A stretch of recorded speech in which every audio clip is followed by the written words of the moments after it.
Welcome to Sleepless Philosophers, where deep ideas meet restful nights. If you enjoy these journeys through philosophy, please like and subscribe and turn on notifications for daily uploads. To support the channel, consider leaving a super thanks. Any amount helps us continue creating content. You can also become a member to request video topics. We're not monetized, so your support truly makes the difference. Now let the philosophy begin. The ship of Theseus. A ship returns to harbour after a long voyage, its wooden planks weathered and damaged by storms and salt. And the repairs begin. One plank is removed and replaced with new wood. Then another, and over months or years every single plank, every beam, every nail is replaced until nothing of the original materials remains. And yet it is still called the ship of Theseus, still registered under the same name, still captained by the same crew, and the question arises, is it the same ship or a different ship? And if it is different, when did it become different? After the first plank was replaced, or the 10th, or the last, and where is the boundary between identity and change? The paradox is ancient, discussed by Greek and Roman philosophers, and it strikes at the heart of what it means for an object to persist through time, to remain itself despite losing and gaining parts. And the problem deepens when a second scenario is introduced.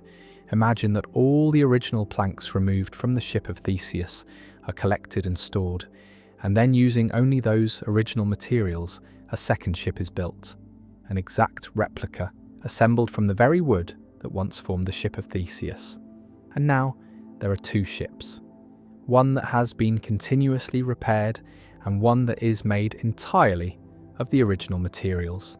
And which one is the true ship of Theseus, the one with continuity of form and function, or the one with continuity of material? The paradox has no clear answer, and different philosophical traditions offer different responses.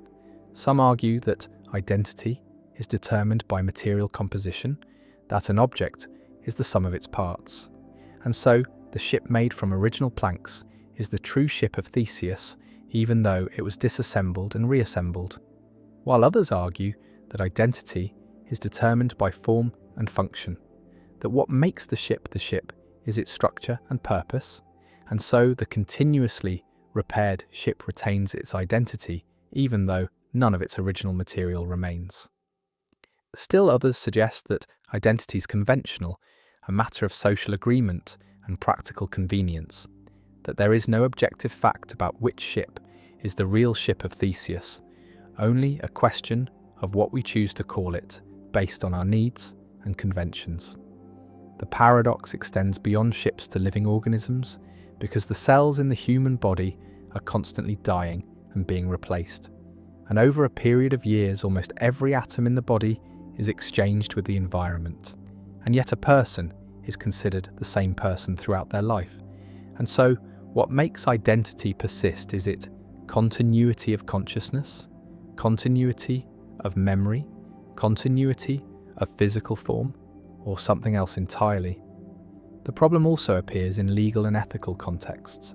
Questions about personal responsibility over time, whether a person who has changed dramatically is still accountable for actions committed decades earlier, whether a corporation that has replaced all its employees and assets is still the same entity bound by old contracts, whether a nation that has undergone revolution and transformation retains the obligations of its former government.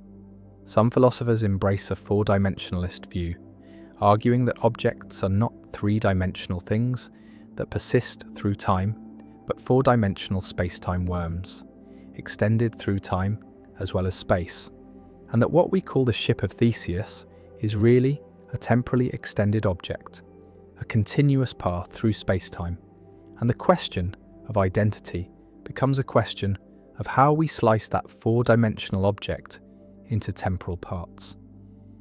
Others reject this view, insisting that objects exist wholly at each moment, that the ship of Theseus at one time is numerically identical to the ship of Theseus at another time, if there is the right kind of continuity between them, though what counts as the right kind of continuity remains disputed. The ship of Theseus paradox remains unsolved, a puzzle that philosophy has examined for over 2 millennia without reaching consensus. And it stands as a reminder that identity, persistence, and change are not as straightforward as they seem, that the question of what makes something the same thing over time is one of the deepest and most difficult in metaphysics, and that the world we navigate, full of objects and people and institutions that seem to endure, may be far more fluid and ambiguous than common sense suggests. The phantom limb. Paradox: why missing body parts still feel present. A soldier loses an arm in combat. The limb is amputated, no longer exists, no longer is connected to the body, and yet the soldier feels the arm, feels it present, feels sensations in fingers that are not there, feels the arm moving, feels it itching, feels pain in the missing hand. And this sensation is vivid, is compelling, is indistinguishable from sensations in real limbs. And this is the phantom limb phenomenon experienced by the vast majority of amputees, where missing body parts continue to be felt, continue to be represented in consciousness. And the paradox is that the brain maintains a representation of a limb that no longer exists, continues to generate sensations attributed to that limb, continues to include it in the body schema, despite clear evidence from vision and from direct inspection that the limb is absent. And this persistence reveals something deep about how the brain constructs body representations, shows that body schemas are not simply reflections of current physical structure, but are neural constructs that can outlive the body parts they represent. And phantom limbs demonstrate that the sense of embodiment is generated centrally, is maintained by brain processes that do not require peripheral input. And the phenomenon raises questions about the relationship between body and brain, about how sensations are localized, about what it means for a body part to be yours when that part no longer exists. Imagine the experience from the inside. You lost your hand months ago. The physical hand is gone, and yet you feel it. Feel the fingers, can feel yourself making a fist, opening the hand, moving fingers that are not there. And these phantom movements feel exactly like real movements, involve the same motor intentions, the same kinesthetic sensations. And sometimes the phantom hand is in uncomfortable positions, cramped or twisted, and you cannot move it, cannot relieve the discomfort.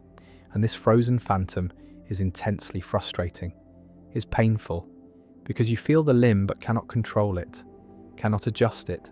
And the pain is real, is neurological, is generated by the brain but is felt as coming from the missing hand.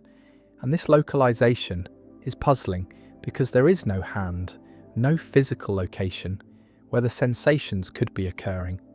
And yet the sensations are localized there, are felt as arising from a specific spatial location that happens to be empty.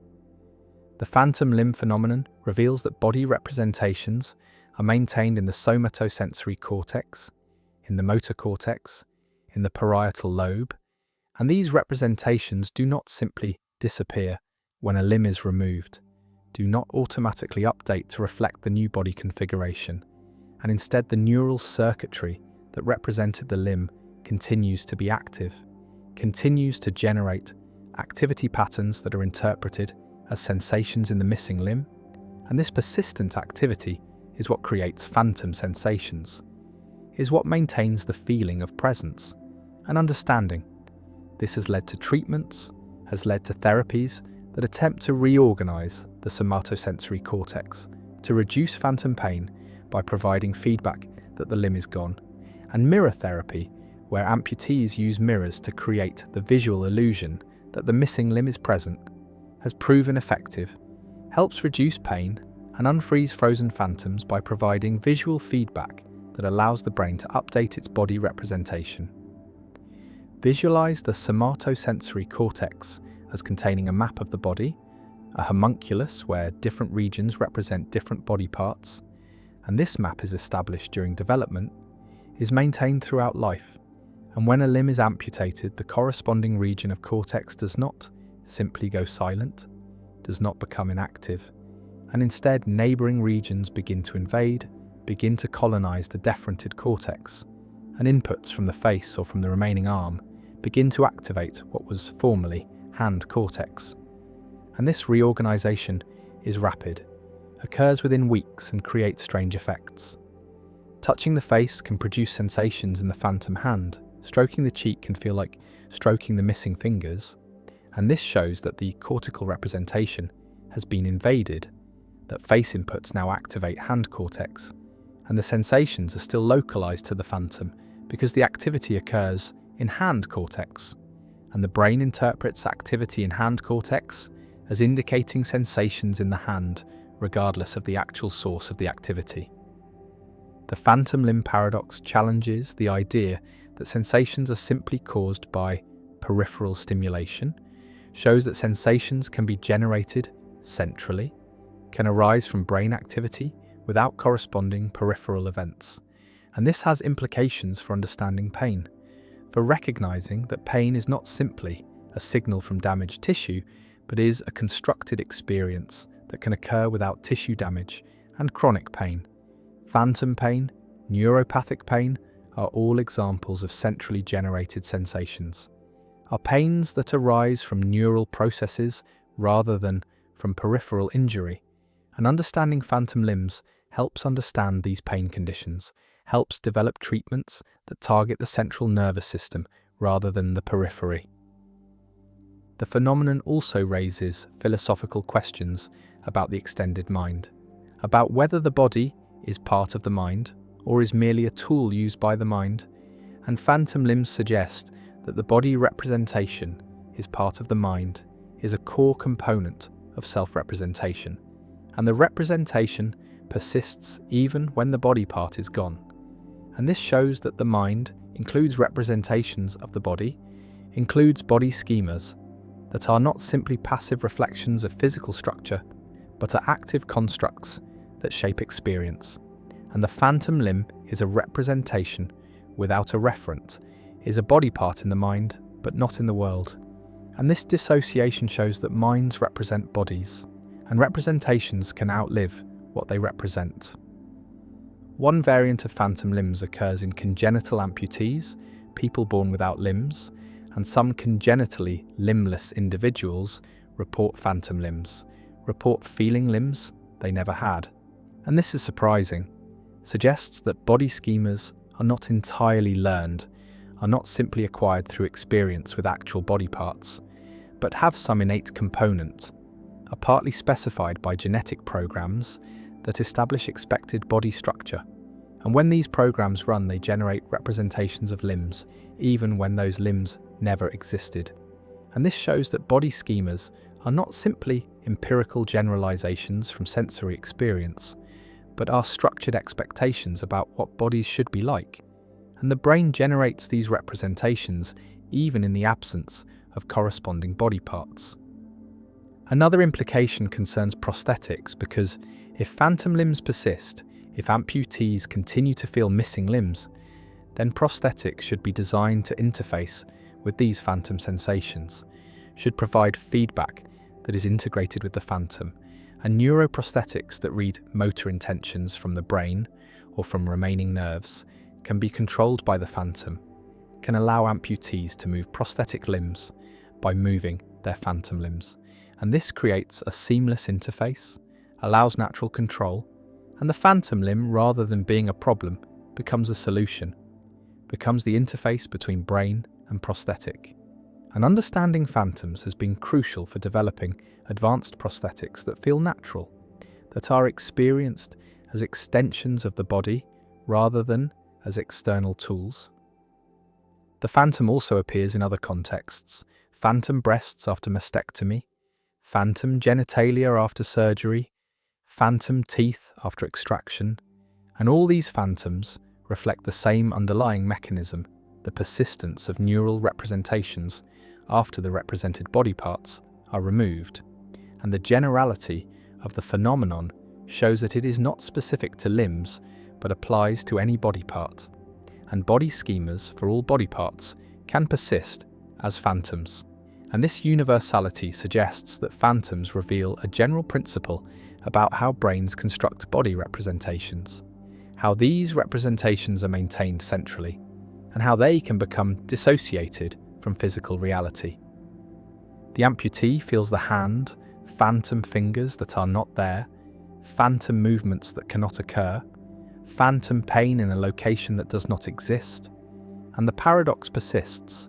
The brain maintains a representation despite the absence of the represented, and phantom limbs reveal that bodies are represented in brains, that these representations are stable, are resistant to updating, are constructed during development and maintained throughout life, and removal of body parts does not remove their representations, and the phantom remains, felt but not present, localized but not located, moving but motionless, and the paradox endures as one of the most striking phenomena in neuroscience, a demonstration that consciousness includes representations that can outlive their reference, that sensations can be generated centrally without peripheral causes, and that the body we feel is not simply the body we have, but is the body the brain represents. And sometimes these diverge and phantoms emerge, ghostly presences of absent limbs, and the phenomenon persists. The Preface Paradox.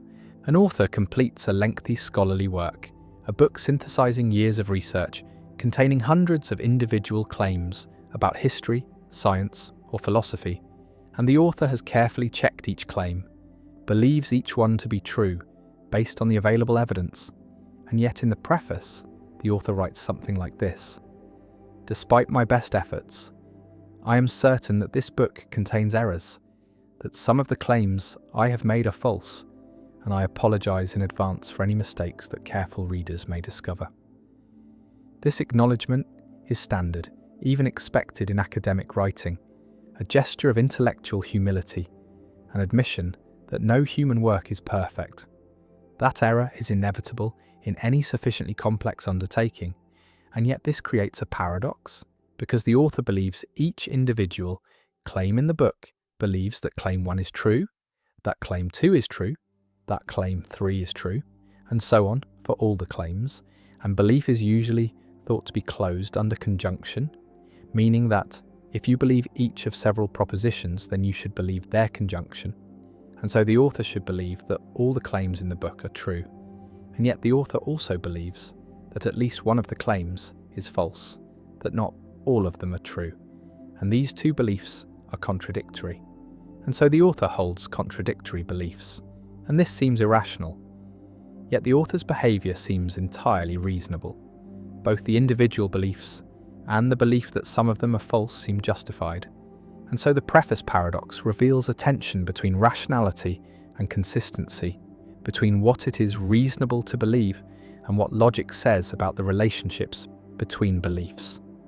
The paradox was first articulated clearly by David Mackinson in 1965, though related issues had been discussed earlier, and it challenges the principle that rational belief is closed under conjunction, that if you rationally believe P and rationally believe Q, then you must rationally believe P and Q, because in the preface case, the author rationally believes each claim individually, but rationally believes that their conjunction is false, or at least that the conjunction is likely to contain errors. One response is to reject closure, to argue that rational belief is not closed under conjunction, that it is possible to rationally believe many individual propositions without rationally believing all of them together, especially when the number of propositions is large and the probability that each is true, while high, is less than certainty. Because if each claim has a 99% chance of being true, then a book with 100 claims has only about 37% chance of having all its claims be true, and so it is perfectly rational to believe each claim while doubting that all are true.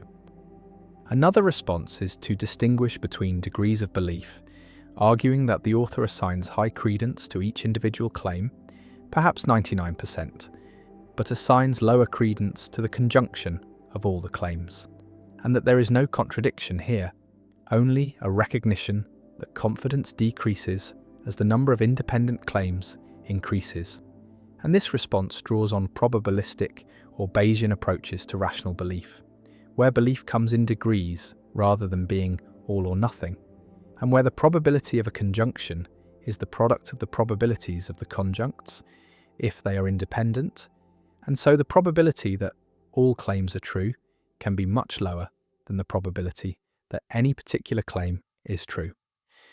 A third response is to argue that the author's belief in the preface, the belief that the book contains errors, is of a different kind than the beliefs in the individual claims, that it is a higher order belief about the author's own fallibility rather than a first order belief about the subject matter of the book, and that there is no direct contradiction between believing that you are generally fallible and believing specific claims, just as there is no contradiction in a weather forecaster believing that their forecasts are occasionally wrong while believing that today's forecast is correct.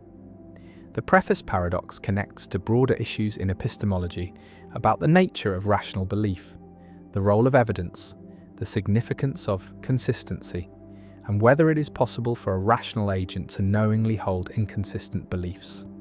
And while inconsistency is generally considered a mark of irrationality, the preface paradox suggests that there are cases where inconsistency, or at least apparent inconsistency, is unavoidable and perhaps even required by rationality, because to refuse to acknowledge the possibility of error when error is statistically almost certain would itself be a form of irrationality, a failure to properly calibrate beliefs to the evidence.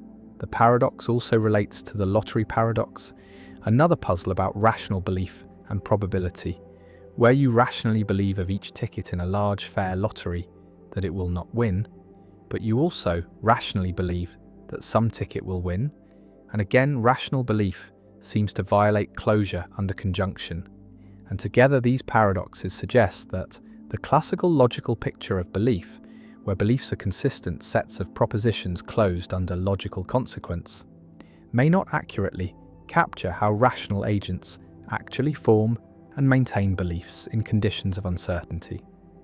The preface paradox has practical implications for how we think about knowledge and expertise, because it suggests that experts, even while justifiably confident in their individual judgments, should maintain an overall humility about the possibility of error. And this humility is not a sign of weakness or uncertainty, but a recognition of the statistical reality of human fallibility. And it supports practices like peer review, replication, and open debate, all of which are mechanisms for catching errors that individual researchers, despite their care and expertise, are likely to make. The paradox also raises questions about the ethics of assertion and testimony, about what it is permissible to assert or to claim as knowledge. Because if the author knows that the book contains errors, in the sense of being confident that at least one claim is false, then is it honest to present the book as if all the claims are true, or should every claim be hedged with qualifications and caveats? And if so, would this not make communication impossibly cumbersome? And yet, if we present claims without hedges, do we mislead our audience? Do we pretend to a certainty we do not possess? And these questions have no easy answers, and different contexts may call for different standards of assertion, with scientific writing allowing for the acknowledgement of fallibility in a way that courtroom testimony or medical diagnosis may not. The author sits with the completed manuscript, proud of the work yet aware of its limitations, believing each sentence yet doubting the whole, and this dual attitude, far from being irrational, seems to be the mark of a careful and honest thinker, someone who takes seriously both the evidence for individual claims and the statistical likelihood of error. And the preface paradox forces recognition that rationality is more complex than simple consistency, that the principles governing rational belief must accommodate uncertainty, fallibility, and the limits of human cognition, and that sometimes the rational response to evidence is to hold beliefs that are, in a technical sense, inconsistent. And this inconsistency is not a flaw to be corrected, but a feature of how finite minds navigate an uncertain world. And the paradox remains, a puzzle that challenges our theories of rational belief, that resists easy resolution, and that reminds us that even the attempt to be perfectly rational, perfectly consistent, perfectly certain, is itself a kind of error, a failure to recognize that error is inevitable, that certainty is elusive, and that the best we can do is to believe what the evidence supports, while acknowledging that some of what we believe must, almost certainly, be false. The problem of the one, why nothing can be truly unified. A philosopher asks the opposite question, not why there are many where we expect one, but why there is one where we observe many, asks how parts compose wholes, how multiplicity becomes unity, how many things can constitute one thing, and this is the problem of the one, the puzzle about unity, about what makes a collection of parts into a genuine single object rather than merely a plurality. And the problem is ancient, goes back to Greek philosophy, to debates about whether wholes are real or are merely conceptual constructions from parts. And the puzzle is that unity seems to require something beyond mere collection, requires a principle of unity that binds parts together. But what could this principle be? What makes a collection of atoms a person, rather than merely atoms arranged person-wise? What makes a ship, rather than merely planks fastened together? And if unity is not explained by parts alone, then what explains it? And if unity is just conceptual, just imposed by our minds, then objects are not real, are not mind-independent, and reality consists only of parts, of fundamental particles, and all composition is conventional. And this threatens ordinary ontology, threatens the reality of familiar objects. And this is the problem of the one, the challenge to explain how genuine unity arises from multiplicity, how the one emerges from the many. Imagine a statue, a bronze sculpture of a human figure, and ask what the statue is, and one answer says the statue is a collection of bronze atoms arranged statue-wise. The atoms are parts and the statue is the whole. They compose. But what makes this collection a statue rather than merely atoms? What unifies the atoms into one object? And the answer cannot be just spatial proximity, because atoms separated by empty space are still separate, not unified. And the answer cannot be just causal interaction, because atoms in different objects interact causally, through electromagnetic forces, without composing a single object. And the answer seems to require something additional, a principle of unity, a form in Aristotelian terms, or a substance in Cartesian terms, something that binds parts into wholes. But this additional element is mysterious, is not itself a physical part, and positing it seems like mysterious ontology, and avoiding it seems to require denying that wholes exist, accepting mereological nihilism, the view that only simples exist, only fundamental particles, and composition never occurs, and all talk of composite objects is loose speaking, is convenient fiction. The problem of the one connects to debates about composition, about when parts compose wholes, about what conditions must be met for composition to occur, and the problem is that every proposed answer seems either too permissive, allows too many compositions, allows arbitrary collections to count as objects, or too restrictive, disallows too many compositions, eliminates familiar objects, and finding the right balance, the correct answer to when composition occurs, has proven impossible. And Peter van Inwagen argued that this impossibility suggests composition rarely occurs, perhaps only when parts constitute living organisms, and ordinary inanimate objects do not exist, are not genuine wholes, are only simples arranged object-wise. And this revisionary ontology preserves unity for organisms, but eliminates most ordinary objects. And critics find this too extreme, too counterintuitive, too willing to deny the obvious existence of chairs and tables and planets. Visualize unity as a relation between parts that binds them into wholes. And the question is, what grounds this relation? What makes it obtain? and if the relation is fundamental, not reducible to other facts about parts, then we have expanded our ontology, have added relations to our list of basic entities, and if the relation is reducible, is just parts having certain properties, or standing in certain spatial or causal relations, then we can eliminate talk of wholes, can replace it with talk of parts and their relations, and the whole is not an additional entity but is just the parts and relations described collectively. And this eliminativist approach solves the problem of the one by denying that unified wholes exist, accepting that only parts exist and unity is conceptual, is our way of organizing parts into groups. And objects are not discovered but constructed by our practices of grouping and naming. One response to the problem of the one embraces mereological universalism, argues that any parts whatsoever compose a whole, that composition always occurs, that for any collection of objects, no matter how disparate, there is a further object that they compose. And this position accepts vast ontology, accepts that there are objects, like the fusion of your left hand and the Eiffel Tower, bizarre, scattered objects that common sense would reject. And the advantage is that composition is simple, unrestricted, explained by a single principle.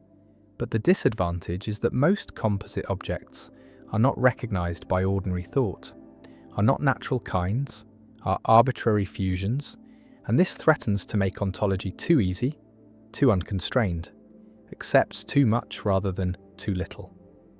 Another response accepts that some compositions occur and others do not, that there are principal distinctions, that organisms compose wholes but arbitrary collections do not, that bonding or causation or functional integration grounds composition determines when parts unify into wholes, and this moderate position preserves ordinary objects, accepts that chairs and organisms exist while rejecting bizarre fusions. And the challenge is to state the principle precisely, to say exactly which compositions occur, and every proposed principle faces counterexamples, faces cases where intuition says composition occurs, but the principle says it does not, or vice versa, and no principle has won consensus, and the problem of the one persists as a challenge to find the correct theory of composition. A third response questions whether the problem has a solution, argues that composition is vague, is indeterminate, that there are cases where there is no fact of the matter whether composition occurs, where the boundary between unified whole and mere collection is fuzzy.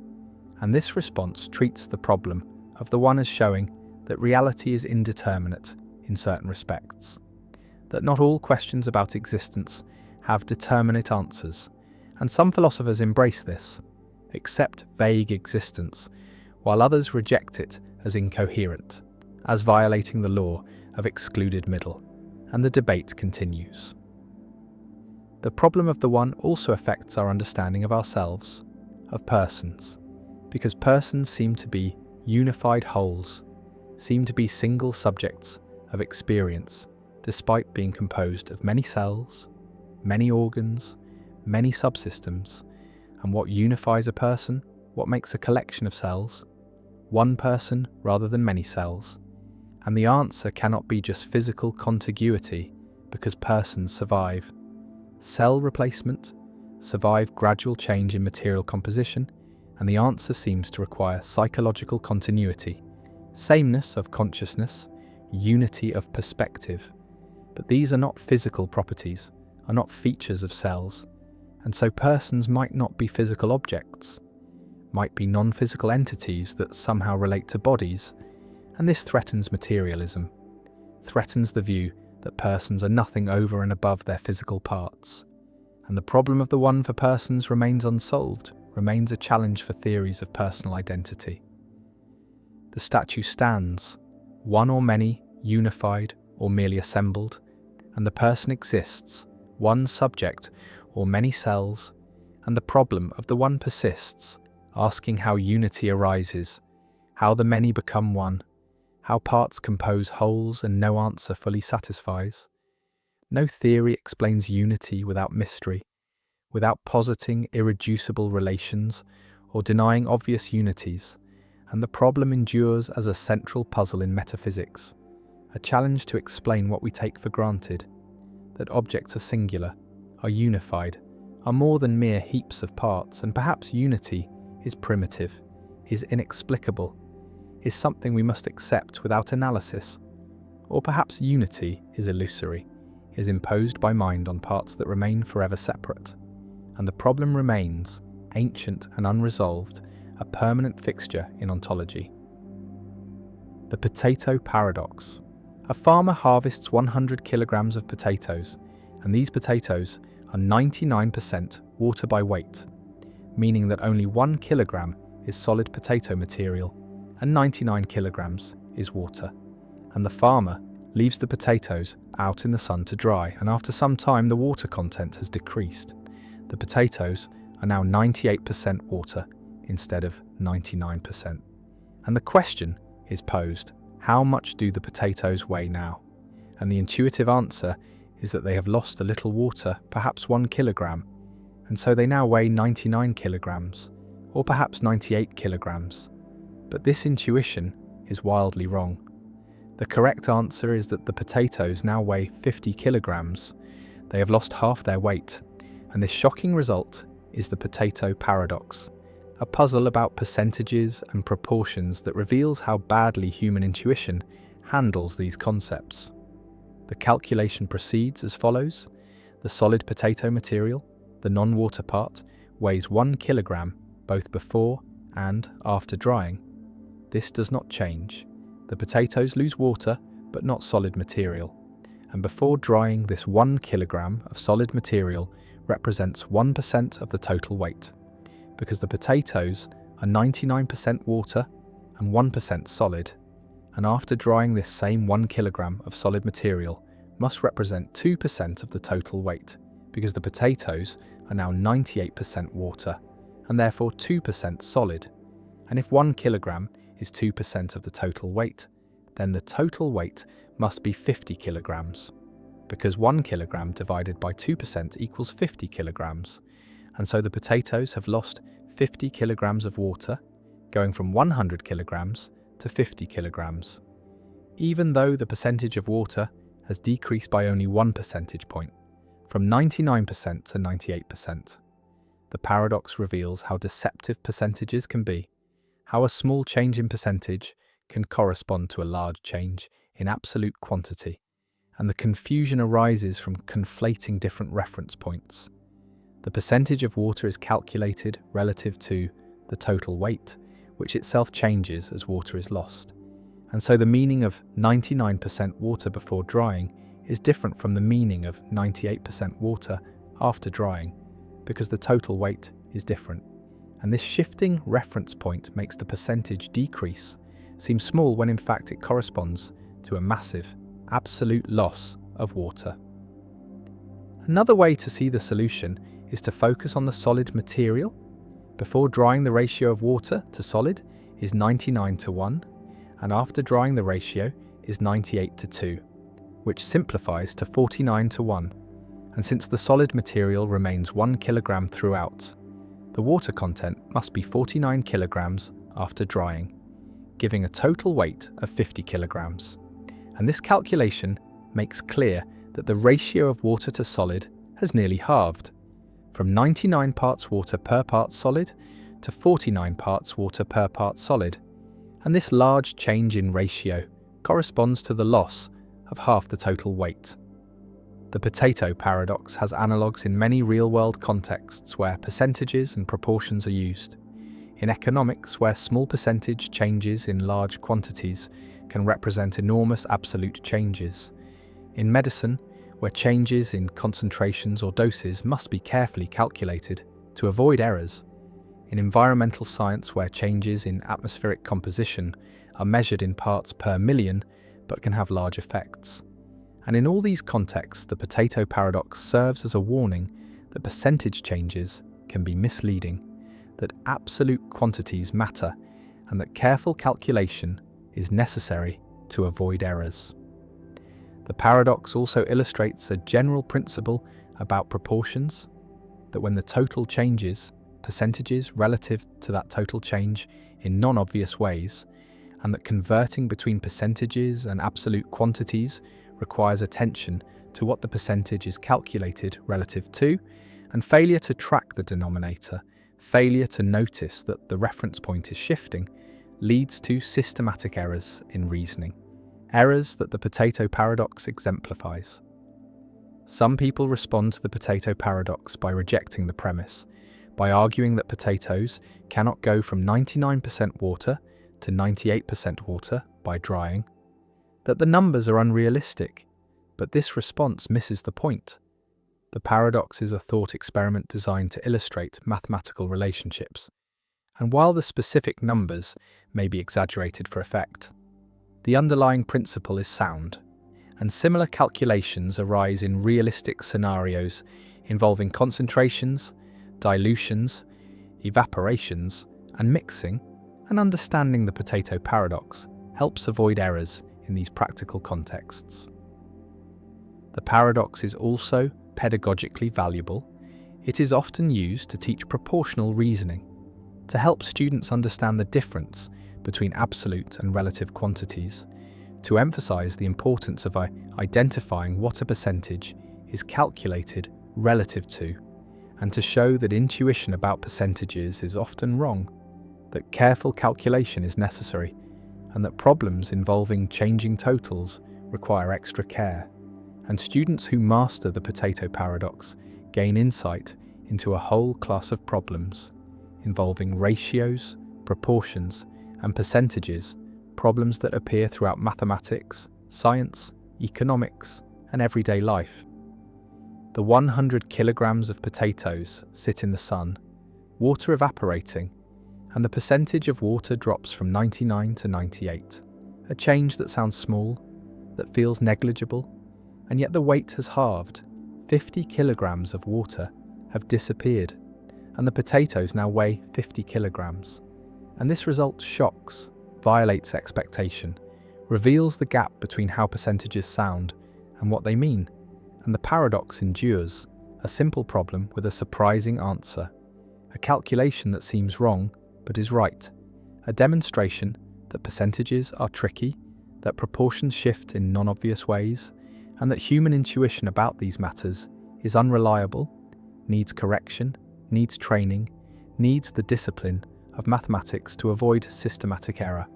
And the paradox remains, taught in classrooms, discussed in puzzles, a permanent reminder that numbers are subtle, that context matters, that reference points shift, and that the gap between 99% and 98%, which sounds like 1%, can actually represent 50% of the total.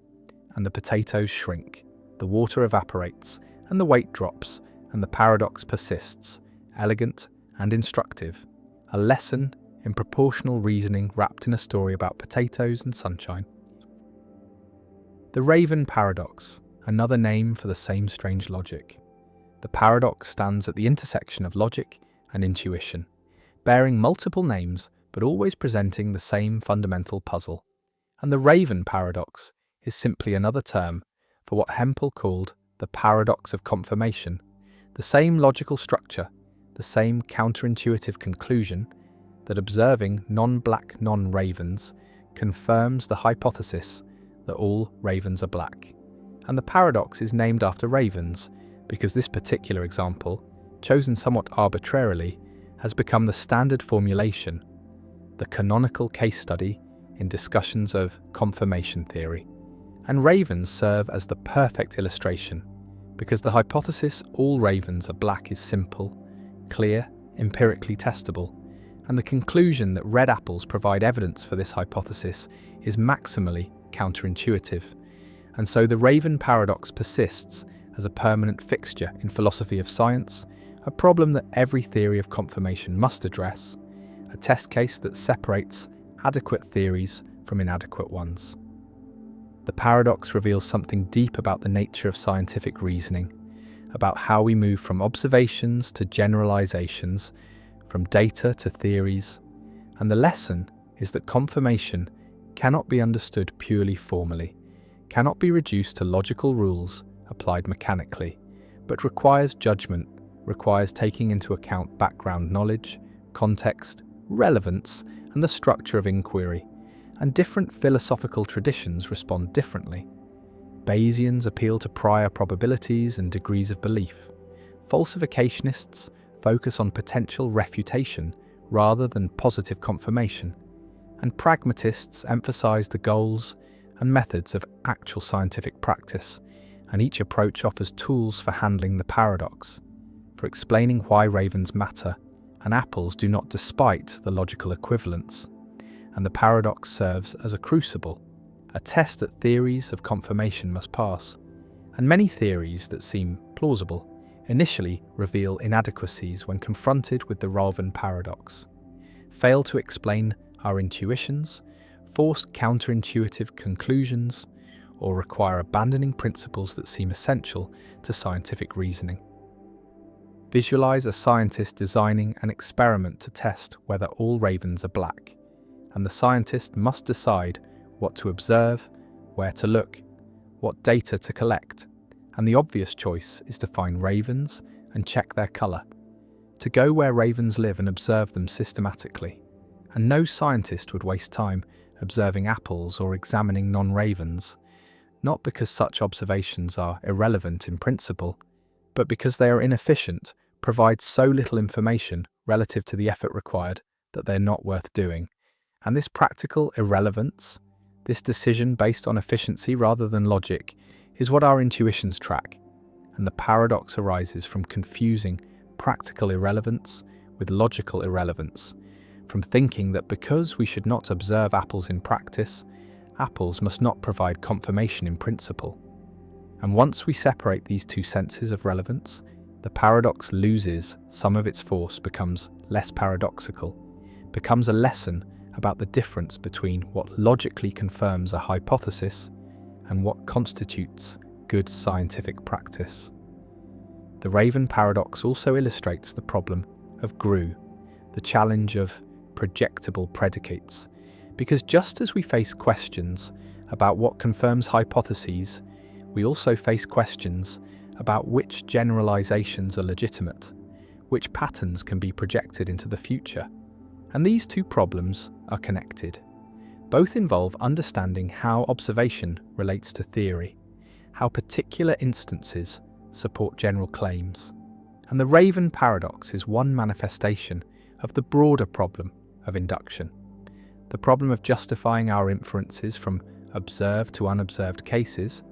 And solving the Raven paradox completely would require solving the problem of induction, would require explaining how evidence works, how observation justifies belief. And this larger project remains incomplete, remains one of philosophy's central unsolved problems. The paradox endures because it is simple, because it uses everyday examples that everyone understands, ravens and apples and colours, and yet produces a conclusion that seems absurd, that violates common sense, and this combination makes it pedagogically powerful, makes it an excellent tool for teaching about confirmation and scientific method, for showing students that logic can lead to surprising places, that formal reasoning sometimes conflicts with intuition, and that philosophy of science is not obvious, not a matter of codifying what scientists already know, but involves genuine puzzles that require careful analysis to resolve. And the Raven paradox remains a standard topic in introductory courses, a problem that every student of philosophy of science encounters. And despite decades of discussion, despite hundreds of papers and books addressing it, the paradox retains its power to surprise, to challenge, to force recognition that confirmation is more subtle than it appears. The ravens fly, black against the sky, and somewhere a scientist notes another black raven, records it as confirming evidence, and elsewhere someone observes a red apple, and logic says this too is evidence about ravens. This too confirms the hypothesis, and the paradox persists, a challenge to our understanding of how evidence works. A puzzle that remains unsolved, not because no solutions have been proposed, but because every solution requires sacrificing some intuition, requires accepting some counterintuitive conclusion, or rejecting some seemingly obvious principle, and the paradox stands as a reminder that scientific method is not straightforward, that the relationship between theory and observation is complex, and that even basic questions about confirmation, about what counts as evidence, about how we learn from experience, remain philosophically problematic, and the Raven paradox endures. The problem of the many. A cloud drifts across the sky, its edges soft and undefined, fading gradually into the surrounding air, and a question arises that seems absurd at first. How many clouds are there? Is it one cloud, or is it many? And the answer is not as obvious as it seems, because the boundary of a cloud is vague, imprecise, and this vagueness creates a puzzle known as the problem of the many, a paradox about identity and indeterminacy that challenges our assumptions about what it means to be a single object. Consider the cloud more carefully. There is no sharp line where the cloud ends and the clear air begins. Instead, there is a gradient of water droplet density, thicker in some regions and thinner in others. And so we could draw the boundary of the cloud in many slightly different ways, each including or excluding a few droplets at the edges. And each such boundary defines a distinct aggregate of water molecules, and each aggregate has an equal claim to being the cloud. None is more privileged than any other, and so instead of one cloud there are millions of overlapping cloud candidates, each differing by just a few molecules, and all of them present at the same time in the same region of space. The problem generalizes to nearly every ordinary object. A cat sitting on a mat consists of trillions of cells and molecules, and the boundary of the cat is not precise. A few skin cells flake off constantly, a few hairs are loose, and so there are countless cat candidates, each differing slightly in which particles they include, and all of them have an equal claim to being the cat. And yet we do not say there are millions of cats sitting on the mat. We say there is one cat, and this creates a tension between our linguistic and conceptual practices and the metaphysical reality that seems to support vast multiplicity where we perceive unity. The paradox was articulated clearly by Peter Unger in the 1980s, though the underlying issue has roots in ancient philosophy, and it forces a choice between several unappealing options. One option is to accept that there really are many overlapping objects where we ordinarily think there is one. Millions of clouds and cats and tables all occupying nearly the same space, differing only by a few particles at the margins. Another option is to deny that ordinary objects exist at all, arguing that only fundamental particles or fields are real, and that clouds and cats are mere conventional designations we impose on complex arrangements of matter. And a third option is to embrace vagueness in the world itself, arguing that there is no fact of the matter about exactly which particles compose the cat, that the cat is a vague object with indeterminate boundaries. Though this raises difficult questions about the metaphysics of vagueness and whether reality itself can be indeterminate, or whether indeterminacy exists only in language and thought. Some philosophers argue that identity is conventional. That which aggregates counts as the cloud or the cat is determined by our practical interests and linguistic conventions rather than by objective facts. That there is no deep truth about where the cloud ends, only a question of what it is useful or natural to call a cloud in various contexts. And this view dissolves the paradox by denying that there is a genuine metaphysical problem, replacing it with a pragmatic question about how we choose to describe the world. Others insist that the problem of the many reveals a real difficulty in our ontology, that the world does not come pre-divided into discrete objects, that individuation is imposed by minds rather than discovered in nature, and that the apparent distinctness and unity of ordinary things is an artifact of perception and cognition rather than a feature of reality itself. The problem also connects to issues in vagueness and the Sauritz paradox, because if the boundaries of objects are vague, then questions like how many clouds are in the sky or how many hairs must a person lose to become bald have no determinate answers. And this suggests that much of our language is infected with indeterminacy, that most predicates do not have sharp extensions, and that the classical logical principle of bivalence, the idea that every statement is either true or false, may fail for a vast range of ordinary claims. The problem of the many lingers as a reminder that the world of discrete objects we navigate daily, a world of cats and clouds and people, may be a useful fiction, a conceptual overlay we impose on a reality that is far more fluid and indeterminate than it appears, and that the question of how many things there are may have no answer, or infinitely many answers, or no meaning at all depending on how we choose to carve up the continuous flux of matter and energy into countable, nameable entities. The prisoner's dilemma: why rational people choose worse outcomes. Two criminals are arrested, held in separate cells, cannot communicate, and the prosecutor offers each the same deal: testify against your partner and you go free while your partner gets 10 years, or stay silent, and if your partner also stays silent, you both get 1 year for a lesser charge. But if you stay silent and your partner testifies, then you get 10 years and your partner goes free. And if you both testify, you both get 5 years. And each prisoner must decide independently, without knowing what the other will choose. And the rational analysis is straightforward. From each prisoner's perspective, testifying dominates staying silent. If your partner stays silent, you get freedom by testifying versus 1 year by staying silent. And if your partner testifies, you get 5 years by testifying versus 10 years by staying silent. So regardless of what your partner does, you're better off testifying. And since both prisoners reason this way, both testify, both get 5 years, and yet if both had stayed silent, both would have gotten only 1 year. And so rational individual decision-making produces a collectively worse outcome.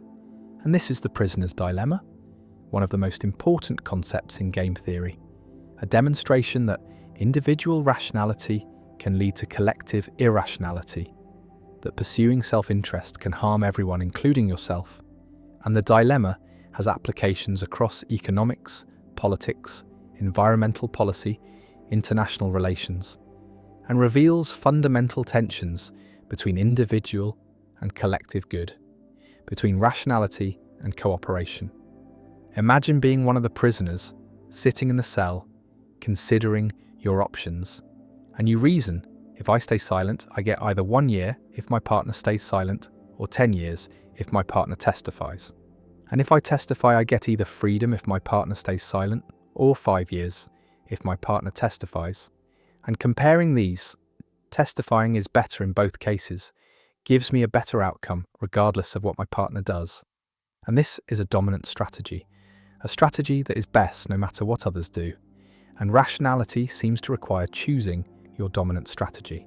And so you testify, and your partner reasons the same way, also testifies, and you both get 5 years. And looking back, you realize that if you had both stayed silent, you would both be better off, would both get only 1 year, but you had no way to ensure your partner would stay silent, no way to trust. And without trust, the rational choice is to testify, even though cooperation would benefit both. The prisoner's dilemma demonstrates the difference between Nash equilibrium, a state where no player can improve by changing strategy unilaterally, and Pareto optimality, a state where no one can be made better off without making someone worse off. And in the dilemma, both testifying is a Nash equilibrium because neither prisoner can improve by switching to silence if the other is testifying. But both testifying is not Pareto optimal because both could be better off if both stayed silent. And this divergence between equilibrium and optimality is what creates the dilemma, shows that rational individual decision-making can get stuck in suboptimal outcomes, can fail to reach mutually beneficial cooperation. Visualize the dilemma as a payoff matrix. Rows represent prisoner A's choices, columns represent prisoner B's choices, and the cells show the outcomes. And the structure reveals that mutual cooperation yields better outcomes than mutual defection.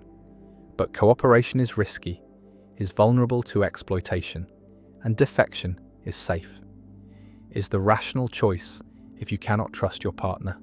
And the dilemma captures this tension between cooperation and defection, between trusting others and protecting yourself. And this tension is ubiquitous, appears in countless real-world situations, from arms races to environmental agreements to business competition. The prisoner's dilemma has multiple variants. Iterated prisoner's dilemma, where the same players interact repeatedly. An iteration changes the analysis because future interactions create incentives for cooperation, create opportunities for reputation building and retaliation, and strategies like tit for tat, where you cooperate initially and then mirror your partner's previous choice, perform well in iterated games, achieve cooperation through reciprocity. And this shows that repeated interaction can solve the dilemma, can enable cooperation even among self-interested rational agents. And real-world interactions are often repeated, are embedded in ongoing relationships, and this repetition facilitates cooperation, makes trust possible. Another variant is the multiplayer prisoner's dilemma, also called the tragedy of the commons, where many individuals face the choice between cooperating, restraining themselves for collective benefit, or defecting, pursuing individual benefit at collective cost. And examples include overfishing, pollution, climate change, where each individual's rational self-interest leads to collective disaster. And the tragedy of the commons shows that the prisoner's dilemma scales applies to large groups. And the problem is even harder with many players because coordination is more difficult, free riding is easier, and collective action problems arise, and solving these requires institutions, requires mechanisms for enforcement, for monitoring, for punishing defectors. And this is why societies have laws, have regulations, have enforcement mechanisms, because voluntary cooperation is difficult to sustain in large groups facing prisoners' dilemmas. The dilemma also has implications for moral philosophy, for understanding ethics and rationality, because the dilemma shows that rationality and morality can conflict, that the rational choice is to defect, to pursue self-interest, but the moral choice is to cooperate, to consider collective welfare. And this conflict challenges theories that equate rationality with morality, shows that purely self-interested rationality is insufficient for social welfare, requires supplementation with moral considerations, with concern for others, and various moral theories respond differently. Consequentialism might argue that the rational thing is to cooperate because outcomes matter. Contractarianism might argue that rational agents would agree to constraints on defection to avoid mutual harm. And virtue ethics might argue that cooperating reflects good character, even if not strictly rational, in narrow self-interest. One lesson from the prisoner's dilemma is the importance of institutions, of mechanisms that change incentives, that make cooperation rational, and laws that punish defection, contracts that bind parties, monitoring systems that detect cheating, all serve to solve prisoners' dilemmas. All transform situations where defection is rational into situations where cooperation is rational. And understanding the dilemma helps design better institutions, helps create systems where individual incentives align with collective good, and much of economics and political science concerns this problem, concerns how to structure institutions to promote cooperation in dilemma-like situations. Another lesson is the importance of communication, of trust building, of reputation, because in real-world dilemmas, players can communicate, can make commitments, can observe each other's behavior over time. And these factors facilitate cooperation, make it easier to coordinate on the cooperative outcome. And experiments show that allowing communication increases cooperation rates dramatically in prisoners' dilemmas. And this is why diplomacy matters, why negotiation matters, why building relationships matters, because these processes enable cooperation even when individual incentives favor defection. The prisoners sit in separate cells, cannot communicate, face the choice, and rational analysis drives them both to testify, to defect, even though cooperation would benefit both.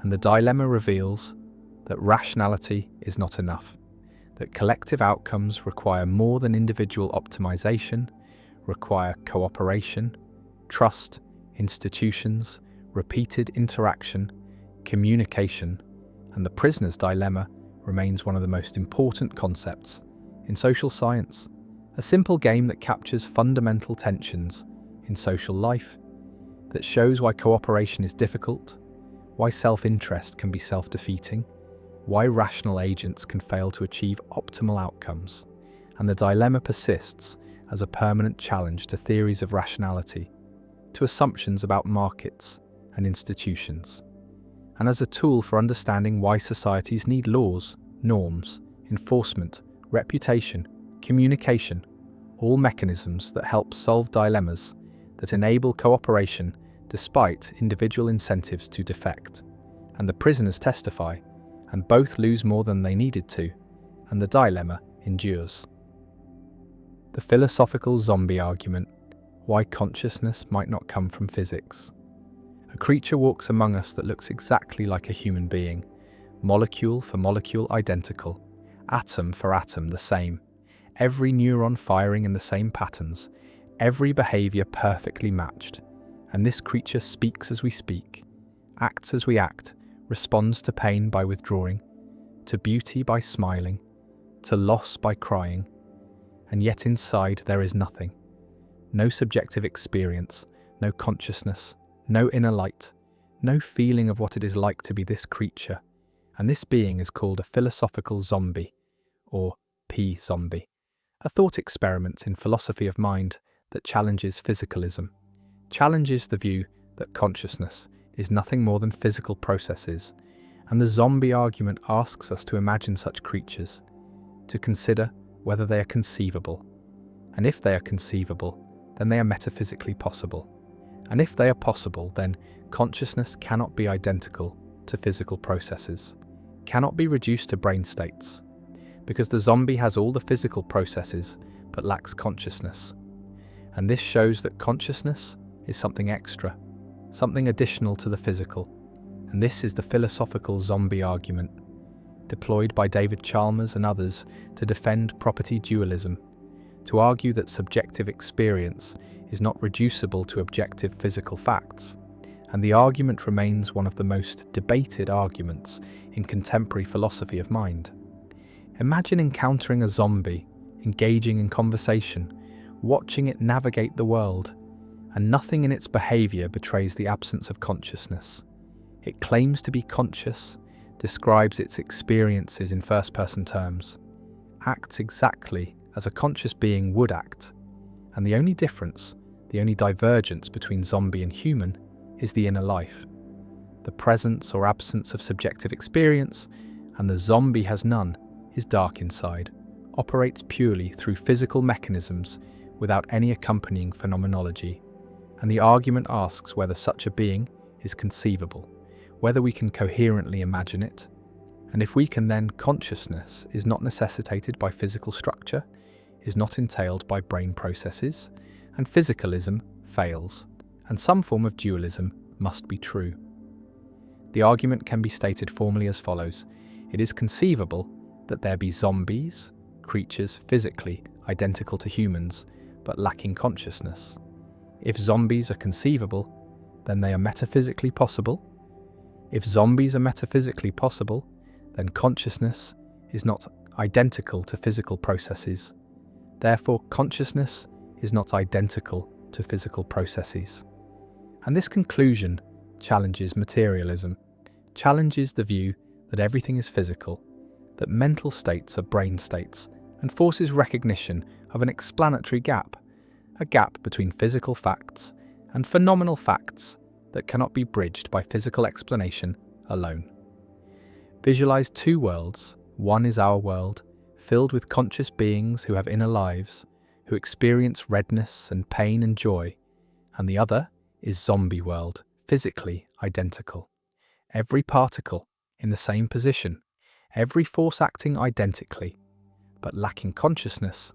All beings are zombies, and the question is whether zombie world is possible, whether it is a coherent scenario, and Chalmers argues that it is, that we can conceive of such a world without contradiction, and this conceivability establishes possibility, and possibility refutes physicalism, shows that physical facts do not exhaust all facts, that there are phenomenal facts that are additional to physical facts. Physicalists respond to the zombie argument in multiple ways. The most direct response denies that zombies are conceivable, argues that the apparent conceivability is illusory, that we think we can imagine zombies because we are not thinking carefully enough, not considering all the implications, and that when we try to fill in the details, try to specify exactly how a zombie would work, contradictions emerge, and zombies turn out to be impossible after all. And this response requires showing that consciousness is entailed by physical structure, that given the right physical organization, consciousness must arise. And this is the hard part, explaining why and how physical processes necessitate consciousness. Another response accepts that zombies are conceivable, but denies that conceivability implies possibility, argues that there is a gap between what we can imagine and what is actually possible, that conceivability is an epistemic notion about what seems possible to us, while possibility is a metaphysical notion about what could actually be. And these can come apart. We can conceive of things that are actually impossible, like water being something other than H2O. And Kripke's work on necessity and identity supports this, shows that identities, like water is H2O, are necessary, even though we can conceive of their negation. And the same applies to consciousness, his brain process. It might be necessarily true, even though we can conceive of its negation. And so zombies, while conceivable, are not possible, and the zombie argument fails. A third response argues that the zombie argument begs the question, assumes what it sets out to prove, because the claim that zombies are conceivable assumes that consciousness is something separable from physical processes, something that could be absent while physical processes remain. And this assumption is precisely what physicalists deny. And so the argument does not refute physicalism, but merely asserts an alternative view. And physicalists are not obliged to accept the zombie scenario as genuinely conceivable, can reject it as incoherent or question-begging. The zombie argument connects to other arguments about consciousness, to the knowledge argument about Mary, and to the explanatory gap, and to the hard problem of consciousness, all pointing to the difficulty of explaining subjective experience in physical terms, all suggesting that phenomenal consciousness resists reduction. And these arguments collectively create a case for dualism, for the view that consciousness is not physical, though the case remains controversial, remains rejected by many philosophers who maintain that consciousness will eventually be explained physically, that the apparent gap is due to ignorance, not to genuine irreducibility. The zombie walks through the world, behaving normally, seeming conscious, and yet the question hangs: is there anyone home? Is there subjective experience? Or is the creature an automaton, a sophisticated mechanism that mimics consciousness without having it? And the zombie argument uses this thought experiment to probe the nature of consciousness, to test whether consciousness can be separated from physical structure. And the answer determines whether physicalism is true, whether everything about consciousness can be explained in physical terms, or whether consciousness is something more, something that transcends the physical. And the zombie remains, conceivable or not, possible or not, a thought experiment that continues to challenge materialist theories of mind, continues to force physicalists to explain how consciousness arises from matter, how subjective experience emerges from objective processes, and the philosophical zombie endures as one of the most vivid and controversial thought experiments in philosophy.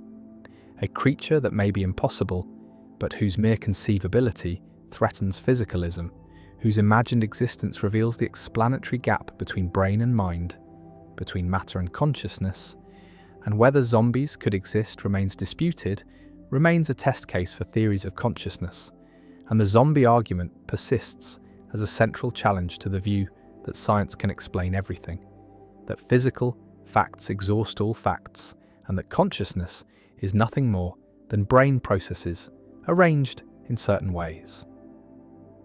The repugnant conclusion why creating billions of barely happy people seems better. A utilitarian philosopher sits with a calculator, attempting to determine which world is best, which future humanity should aim for, and the principle guiding the calculation is simple. Maximize total happiness, create the most good, ensure that the sum of well-being across all people is as large as possible. And this seems like a reasonable goal, seems like an obviously good principle. Who could argue against making the world contain more happiness rather than less? And yet when this principle is applied consistently, when the logic is followed to its conclusion, the result is deeply counterintuitive, deeply troubling. And this troubling result is called the repugnant conclusion, first articulated by philosopher Derek Parfit. And it says that for any world containing a population of people living excellent lives, lives of great happiness and fulfillment, there exists a better world, according to utilitarian calculation, containing a much larger population, living lives barely worth living, lives that contain only slightly more happiness than suffering. And the second world is better, because even though each person is much less happy, the total amount of happiness is greater due to the vastly larger population. And this conclusion seems repugnant, seems to violate our intuitions about what makes a world good, and yet it follows logically from the principle of maximizing total happiness. Imagine World A, containing 1 billion people, and each person lives a wonderful life, a life filled with love, and beauty, and meaning, and joy, a life worth living many times over. And the total happiness in this world is enormous. And now imagine World Z, containing 1 trillion people, and each person's life is barely worth living, contains just slightly more pleasure than pain, just enough satisfaction to make existence preferable to non-existence, but not much more. No deep relationships, no profound experiences, just a thin layer of positive feeling spread across a vast multitude. And when we calculate total happiness, World Z wins, because even though each person is much less happy, there are so many more people that the total sum is greater. 1 trillion barely positive lives sum to more total happiness than 1 billion excellent lives. And according to the utilitarian principle that says we should maximize total happiness, World Z is better than World A. We should prefer it, should work to bring it about. And this seems absurd, seems like a reduction to absurdity of the maximizing principle, and yet the logic is impeccable, follows directly from the idea that goodness is total happiness. Visualize the choice as a graph. On one axis is population size, on the other axis is average happiness per person, and World A has high average happiness and moderate population, and World Z has very low average happiness but enormous population, and the area under the curve represents total happiness, and World Z has more area, more total happiness, despite having much lower average happiness. And the repugnant conclusion says we should prefer the world with more area, more total happiness, even though this means accepting a vast population of people whose lives are barely worth living. And this seems to violate basic intuitions about human dignity, about quality of life, about what it means to create a good world. Because most people would rather live in World A, would rather be one of the 1 billion living excellent lives than one of the 1 trillion living barely positive lives. And a theory that says World Z is better seems to have gone wrong somewhere. Parfit called the conclusion repugnant because it seems to endorse a world that intuitively seems worse, seems to recommend creating vast populations, living lives of minimal quality, and this conflicts with our sense that what matters is not just total happiness, but how that happiness is distributed, how good each person's life is, whether lives are worth living in a robust sense, rather than barely scraping by. and the paradox forces a choice: either accept the repugnant conclusion and bite the bullet, admitting that yes, world Z really is better, and our intuitions are wrong, or reject total utilitarianism, reject the principle that all that matters is total happiness, and adopt some alternative that avoids the conclusion. But every alternative has costs, has its own counterintuitive implications.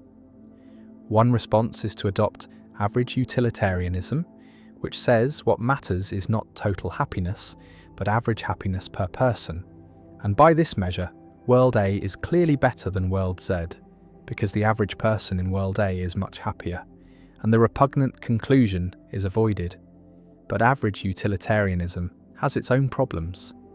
It implies that we can improve the world by killing unhappy people, because removing people whose happiness is below average raises the average. And this seems even more repugnant than the original conclusion.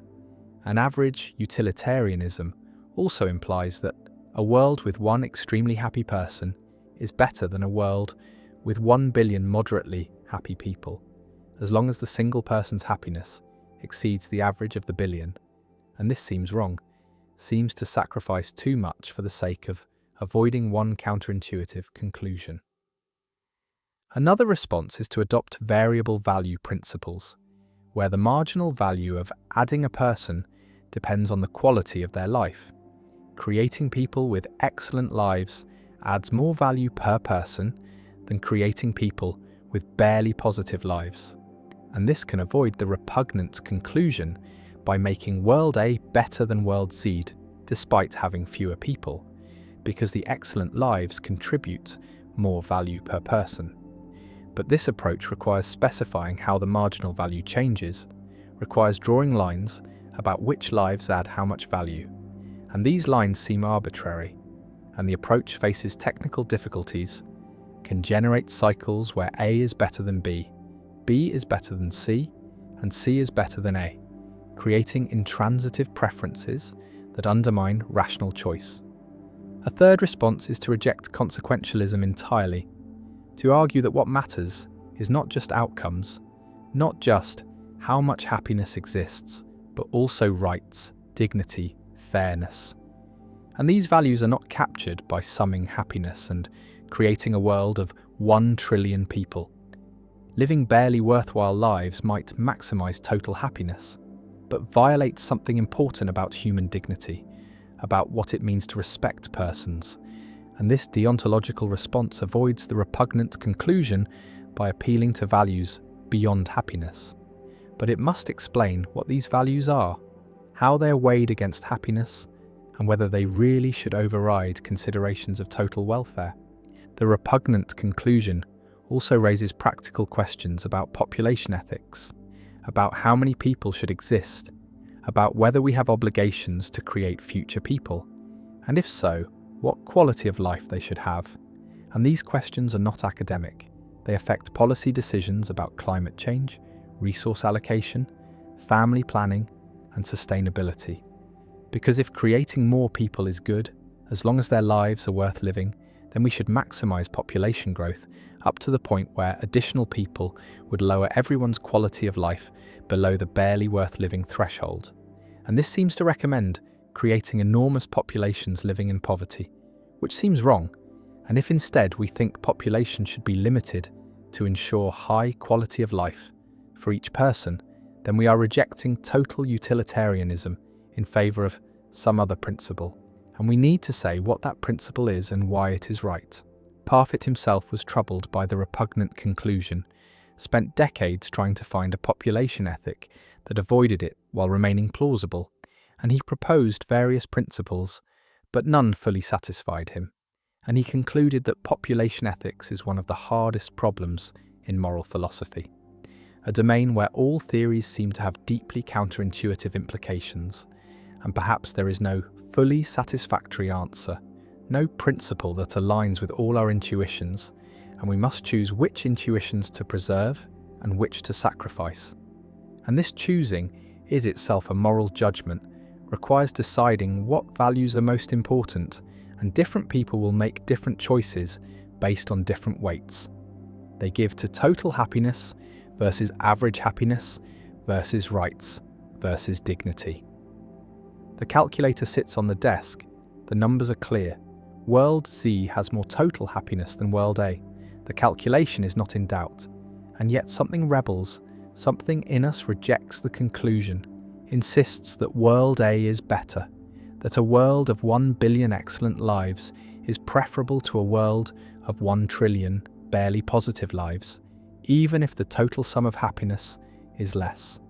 And this rebellion reveals that our values are more complex than simple maximization, that we care about distribution, about quality, about more than just the sum, and the repugnant conclusion stands as a challenge to utilitarianism, as a reductio ad absurdum that forces reconsideration of the maximizing principle, and Parfit's legacy includes this unsolved problem, this paradox that shows the difficulty of systematizing our moral intuitions, the challenge of finding principles that match our judgments, and the repugnant conclusion remains, repugnant and unresolved, a permanent thorn in the side of consequentialist ethics. A reminder that maximizing happiness may not be as simple or as obviously right as it first appears. The private language argument, why you cannot invent words only you understand. A person decides to create a private language, a language for describing inner sensations that only the person can experience, and the person picks a letter, say S, and decides that S will refer to a particular sensation, a specific feeling that recurs occasionally. And whenever the sensation occurs, the person writes S in a diary. And the person is the only one who knows what S means. The only one who can identify the sensation, because the sensation is private, is accessible only to the person who feels it. And this seems possible, seems like something anyone could do. Seems like we already do this to some extent when we give names to our own private experiences, but Ludwig Wittgenstein argues in his philosophical investigations that such a private language is impossible, that the scenario described involves a fundamental confusion about how language works, about what it means for a word to have meaning. And this is the private language argument, one of the most discussed and controversial arguments in 20th century philosophy, a challenge to the idea that we can give meaning to words through private mental acts of association, through inner ostensive definition, and an argument that meaning requires public criteria, requires shared practices, requires more than individual intention or inner recognition. Imagine the person using S over time, writing it when the sensation occurs, and now the question arises, how does the person know they are using S correctly? How does the person know that today's sensation is the same as yesterday's sensation, that both deserve the label S, and the person consults memory, remembers what S means, remembers the sensation, and judges that yes, the current sensation matches, deserves the label S. But Wittgenstein asks what makes this judgment correct. What distinguishes correctly remembering what S means from merely seeming to remember correctly? And in a public language, there are external checks. Other speakers can correct mistakes, can point out when a word is misused. But in a private language, there is no external check, no way to distinguish genuine correctness from apparent correctness, no way to distinguish following a rule from merely thinking one is following a rule, and so the distinction collapses. And if there is no distinction between being right and seeming right, then there is no meaning, no rule, no language, only the illusion of language. The argument can be stated as a dilemma. Either the private language user has a criterion for correct use of S, something that determines when S applies and when it does not, or the user has no criterion, and if there is a criterion, then it must be something public, something that could, in principle, be recognized by others, because private criteria are impossible, cannot distinguish correct from incorrect application, and so the language is not really private. And if there is no criterion, then S does not have a meaning, does not refer to anything determinate, is just a mark that the user writes arbitrarily. And either way, private language fails. Either It is not really private, or it is not really language, and the conclusion is that language requires public criteria, requires embedding in shared practices, requires more than inner acts of association. Visualize the private language user checking whether to apply S, looking inward, consulting the memory of what S means, and judging that the current sensation matches. And Wittgenstein compares this to buying several copies of the same newspaper to check whether the first copy was telling the truth. The consultation of memory is not an independent check, not a genuine verification, because memory itself might be mistaken, and there is no way within the private framework to correct memory, no external standard against which to test it. And so the whole enterprise collapses into subjectivity, into whatever seems right is right. And this destroys meaning, makes S meaningless, because there is no distinction between correct and incorrect use. The private language argument has profound implications for philosophy of mind, for theories of consciousness, for the question of whether mental states are purely private or whether they have public dimensions, and if private language is impossible, then purely private mental states are problematic, are not the kind of thing we can talk about or think about in determinate ways. And this suggests that even our inner lives, even our private experiences are shaped by public language, by shared concepts, by social practices. And there is no purely private realm of experience that exists independent of language and society. One response to the argument defends private language, argues that Wittgenstein's standards for meaning are too strict, that memory can serve as a criterion even if it is fallible, that we do have private access to our sensations, and that this access, combined with memory, is sufficient to ground meaning. And this response denies that meaning requires public criteria, argues that private ostensive definition is possible, that we can give names to our inner states through acts of attention and association.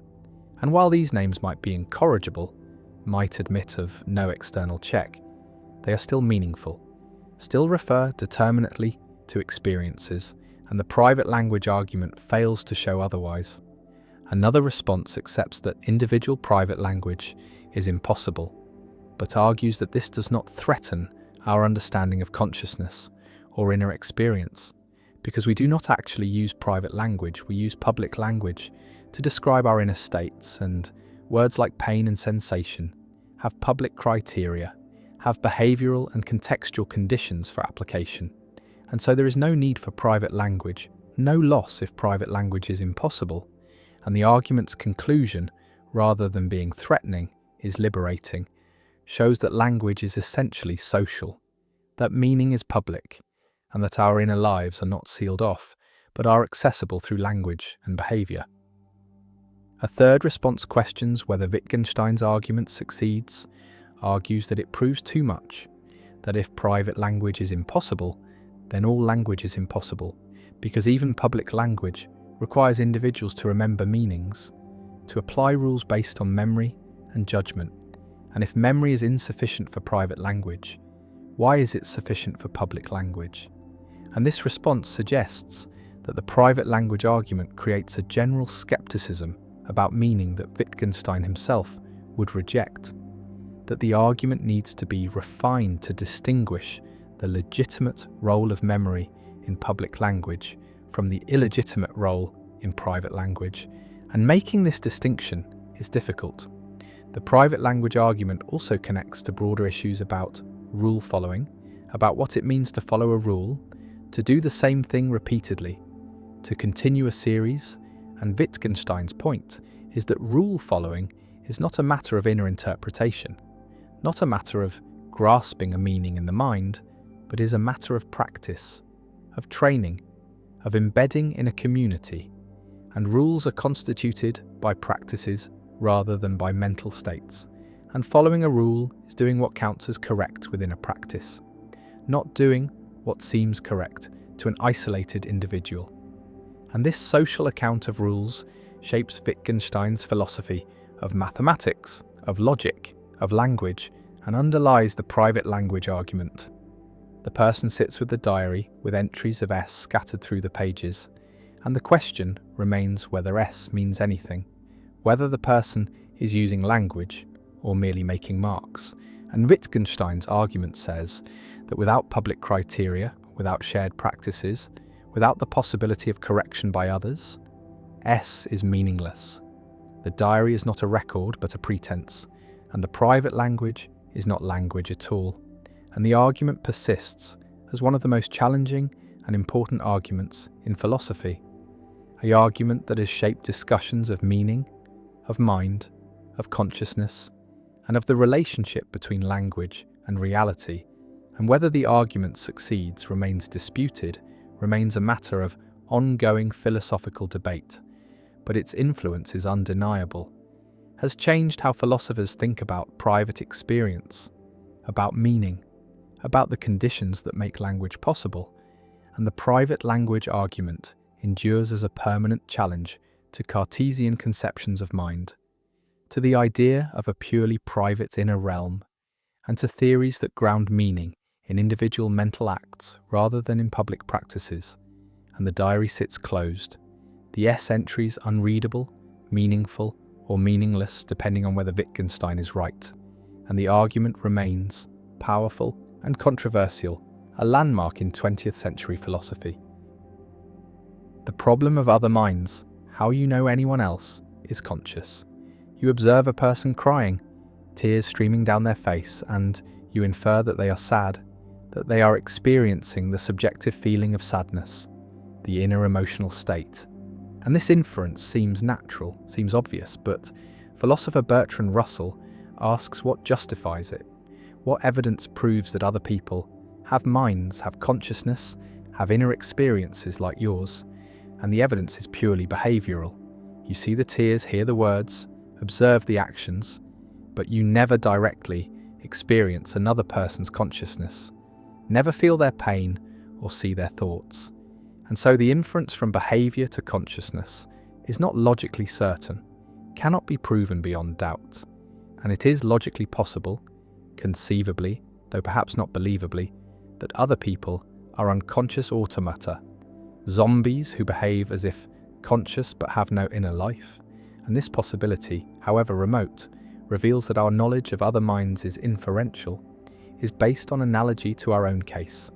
And this is the problem of other minds. The epistemological challenge of justifying our belief that other people are conscious, that they have subjective experiences, that they are not merely sophisticated mechanisms producing behaviour without accompanying phenomenology. Imagine trying to prove that someone else has consciousness, trying to establish with certainty that they have subjective experiences, and you observe their behaviour, see them wince in pain, hear them describe their feelings, watch them respond appropriately to stimuli, and all this behaviour is consistent with consciousness, is what we expect conscious beings to do, but it is also consistent with unconsciousness, with sophisticated programming that produces appropriate responses without any inner experience, and there is no test, no observation, no experiment that directly reveals consciousness, that proves beyond doubt that someone else has subjective experiences, and so the inference to other minds is always uncertain, is always vulnerable to skeptical doubt. And while we do not actually doubt that other people are conscious, while the skeptical scenario seems absurd, the philosophical point is that our belief cannot be proven, cannot be established with the certainty we might desire. The problem of other minds rests on the asymmetry between first-person and third-person access to mental states. You have direct access to your own consciousness, immediate awareness of your own thoughts and feelings, but you have only indirect access to others' consciousness, can only infer it from their behaviour and their reports.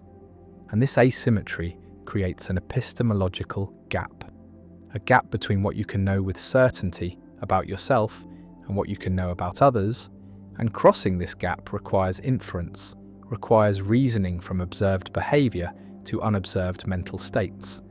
And such inference is never certain, always vulnerable to error. The traditional solution to the problem of other minds is the argument from analogy, which says that I observe a correlation in my own case between mental states and behaviour. I know that when I am in pain, I exhibit certain behaviours. When I am sad, I cry, and so on. and I observe that other humans exhibit the same behaviors, and by analogy, I infer that they have the same mental states, that when they exhibit pain behavior, they are in pain.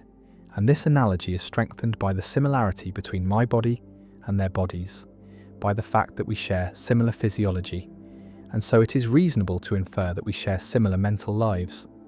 But critics of the argument from analogy point out that it is based on a sample size of one. On my own case, and generalizing from one case to all cases is weak induction. And moreover, the analogy assumes what it sets out to prove, assumes that behavioral similarity indicates mental similarity, and this assumption is precisely what the skeptic challenges. Visualize the epistemic situation. You are confined to your own consciousness, your own first-person perspective, and everyone else exists outside this perspective, exists as objects in your experience rather than as subjects with their own experiences. And the question is how you know that these objects are also subjects, also have inner lives, and the answer cannot be certain, cannot be proven, can only be inferred with greater or lesser confidence. And this realization that our knowledge of other minds is uncertain is one of the permanent features of the human epistemic situation, a gap that cannot be fully closed. Another approach to the problem of other minds appeals to the best explanation, argues that the hypothesis that other people are conscious, that they have minds, is the best explanation of their behavior, that positing consciousness explains why people speak as they do, why they report experiences, why they act purposefully, and so on. And while the zombie hypothesis, the hypothesis that people lack consciousness, is logically possible, it is not plausible, not the best explanation, and so we are justified in believing that other people are conscious, even though we cannot prove it with certainty. And this response treats knowledge of other minds as a theoretical inference, as a hypothesis confirmed by evidence, rather than a conclusion proven with certainty. A third approach, associated with Wittgenstein, questions the framework of the problem, argues that the idea of privately checking whether another person is conscious is confused, that consciousness is not a hidden inner property that might be present or absent while behavior remains the same, but is manifested in behavior, is constituted by appropriate responsiveness, and there is no gap between behavior and mind, no possibility of zombie-like creatures that behave as if conscious but lack consciousness, because consciousness just is the pattern of appropriate behavior, and the problem of other minds dissolves, because it is based on a misunderstanding of what consciousness is, treats it as an inner object rather than as a pattern of life. The problem of other minds connects to debates about artificial intelligence, about whether machines could be conscious, because the same epistemic situation applies. We observe the behavior of AI systems, see them generate text, respond to questions, exhibit apparently intelligent behavior, and the question arises whether there is consciousness behind the behavior, whether the machine has subjective experiences, or whether it is merely processing symbols without understanding. And our inability to solve the problem of other minds for humans makes the question of machine consciousness even more difficult, even more uncertain, and we face the possibility that we may never know whether AI is conscious, may never be able to prove or disprove machine sentience. The problem also has practical implications for how we treat non-human animals, for whether they have consciousness, feel pain, deserve moral consideration, and our evidence is behavioral. We see animals exhibit pain behavior, avoid harm, seek pleasure, and we infer that they are conscious, that they have subjective experiences, but the inference is uncertain. Is more uncertain the more different the animal is from us, and the problem of other minds makes it difficult to establish definitively which animals are conscious, which can suffer, which deserve protection. You see the person crying, and you believe they are sad, and you comfort them, and the interaction proceeds as if their consciousness is real, as if their suffering matters. And practically, this is enough. Socially, this is how we function. But philosophically, the question remains, how do you know? How can you prove that they are not a sophisticated zombie, that there is really someone home behind the tears? And the answer is that you cannot prove it, can only infer it, can only trust in analogy and explanation, and the shared form of life that suggests consciousness is universal among humans. And the problem of other minds persists, not as a practical obstacle, but as a philosophical recognition of the limits of knowledge, the gap between self and other, between first-person certainty and third-person inference. And the problem endures as a permanent feature of epistemology, a reminder that some things cannot be known with certainty, that consciousness is private, that the inner life of another remains always partially hidden, always known only through the indirect evidence of behaviour and report. And the crying continues, and the inference to sadness continues, and life proceeds, and the problem remains, unsolved and perhaps unsolvable, a gap that defines the epistemic situation of embodied minds, trying to know other embodied minds, and the question persists, how do you know anyone else is conscious? And the honest answer is, you do not know with certainty. You only believe with confidence but without proof. And this uncertainty is part of what it means to be human, to be a conscious being among what you believe are other conscious beings, but can never know for certain. The predestination paradox. Time folds back on itself in strange ways, and among the strangest is the predestination paradox, a loop where an event in the past is caused by an event in the future, which is in turn caused by the past event, creating a circle of causation with no clear beginning. And yet, unlike other time travel paradoxes, this one involves no contradiction, only an unsettling sense that something is wrong with the very fabric of cause and effect. Imagine a historian who discovers an ancient artifact in a museum, a device whose origins are mysterious and unknown, and the historian becomes obsessed with understanding where it came from. And after years of research, they finally build a time machine and travel back to the era when the artifact should have been created. But upon arriving, they find no trace of it. No one has ever seen or heard of such a device. And in frustration, the historian accidentally leaves their own artifact behind in the past, where it is eventually discovered and placed in a museum, the very museum where the historian first found it centuries later. The artifact has no origin. It was never created. It simply exists in a loop, passed from future to past and back again, and the timeline is perfectly consistent. Every event follows logically from every other event. There is no contradiction, no paradox in the classical sense, and yet the mind recoils because it seems that something must have created the artifact, that objects do not simply exist without being made.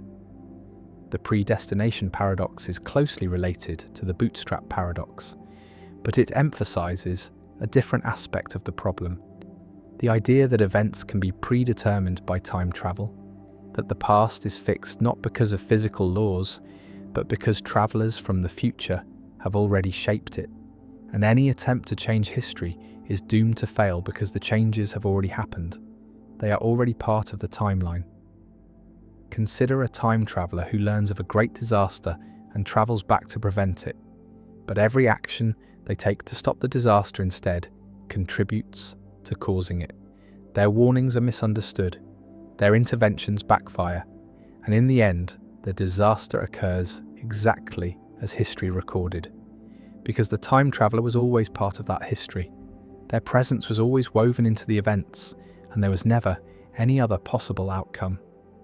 This raises profound questions about free will and determinism, because if time travel is possible, and the timeline is self-consistent, then perhaps the future is already written, every choice already made, every action already determined, and the feeling of free will is an illusion, a sensation that accompanies actions that were always going to happen, that could never have happened any other way.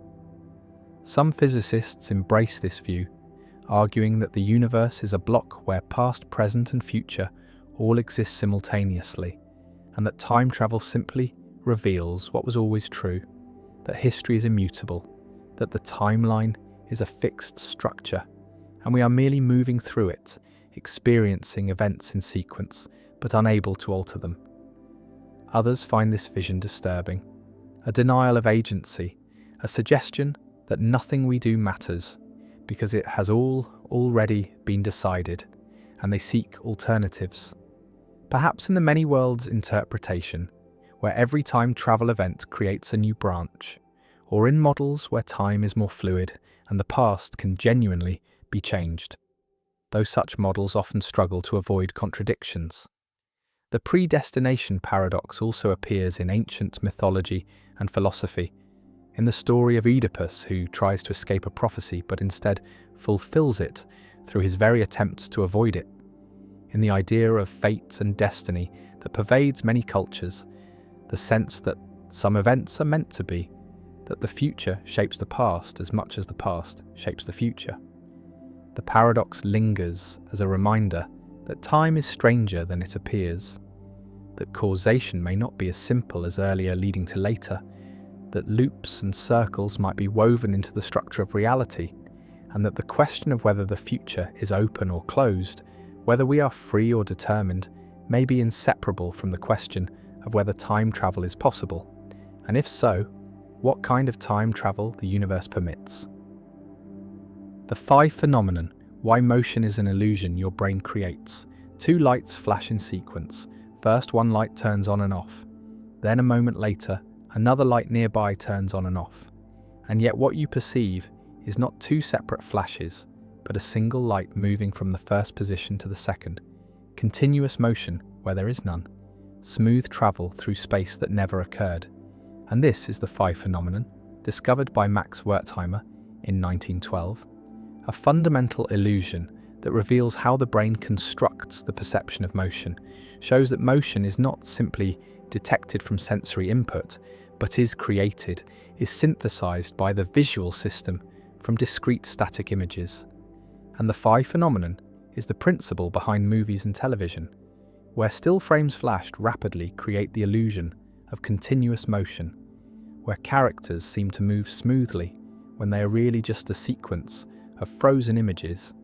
An understanding fee reveals that all motion perception involves construction, involves the brain interpreting changes and inferring movement.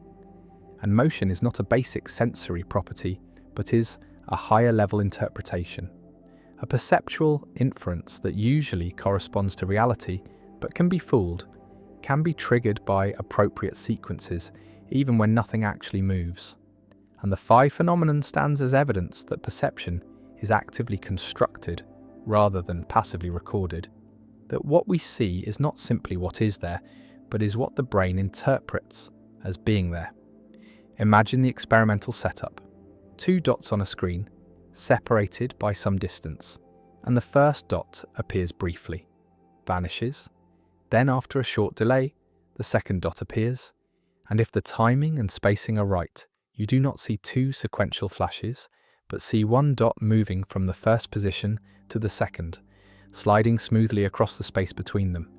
And this apparent motion, this phi, is so compelling that it feels exactly like real motion, indistinguishable phenomenologically from watching an object actually travel through space. And yet nothing moved. No object traversed the gap.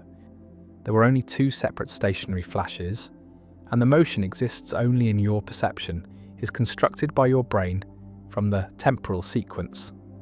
The 5 phenomenon reveals that the visual system assumes continuity, assumes that when similar stimuli appear in nearby locations in rapid succession, they are probably the same object in motion. And this assumption is usually correct, is how motion in the real world works.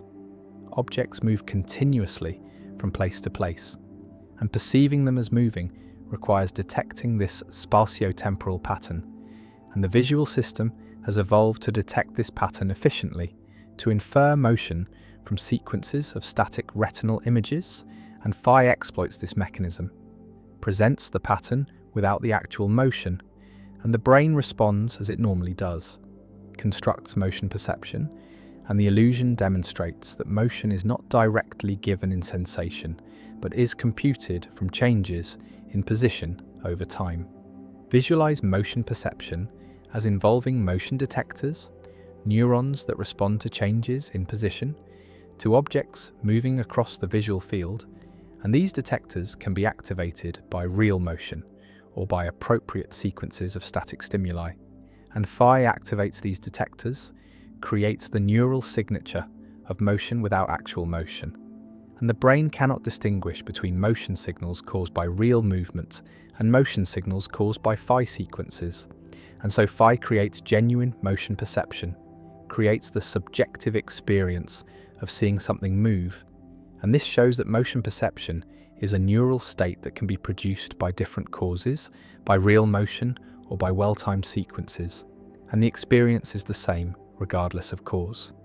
The Phi phenomenon differs from other apparent motion phenomena, differs from beta motion, which is pure displacement without phenomenal movement, differs from stroboscopic motion, which is the specific type of motion seen in films, and Phi is the perception of smooth, continuous movement, is the most compelling type of apparent motion.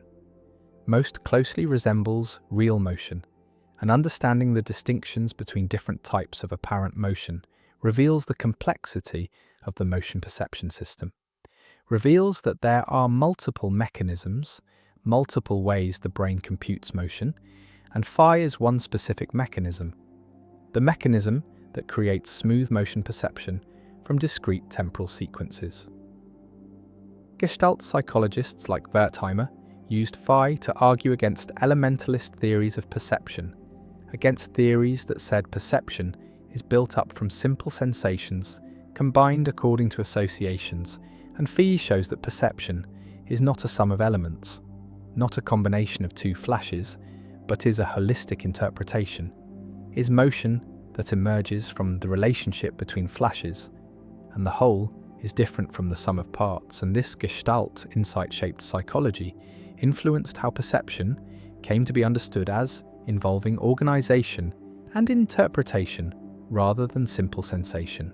And Phi became a canonical example, a demonstration that perception is constructive, is synthetic, creates experiences that go beyond the sensory input.